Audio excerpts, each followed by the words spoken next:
Hello বন্ধুরা, তো দেখো আজকে একটু বিকেলে রেডি হয়ে নিচ্ছি। তো এই যে প্রিয়মকে নিয়ে একটু পার্কে যাব বলে, তো অনেক দিন থেকেই পার্কে যাব করছে। তো আর কি তোমার দাদাভাই ফাঁকা আছে, তাই একটু রেডি হয়ে নিয়েছি। আর এসে দেখো প্রথমে একটু রিলস ভিডিও বানিয়ে নিয়েছিলাম। আর তারপর প্রিয়মকের সাথে একটু খেলা করছিলাম। এই যে ও বলছিল এটাই উঠবো, তাই এই যে বললাম তুই ওঠ, এটা তো দুজন ছাড়া ওঠা যাবে না, তাই আমি দিকতে ধরছিলাম আর কি।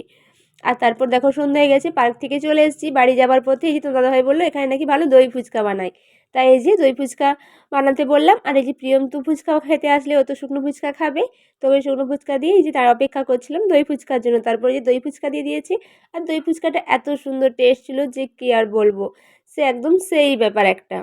তারপর তোমার দাদাভাইকে এই যে খাইয়ে দিয়েছিলাম। আর শুধু দই ফুচকা না, এখানে আমরা পাপড়ি চাটও খেয়েছিলাম। তো পাপড়ি চাটটা অতটা ভালো ছিল না, কিন্তু দই ফুচকাটা খুব টেস্টি ছিল, খুব ভালো লেগেছে।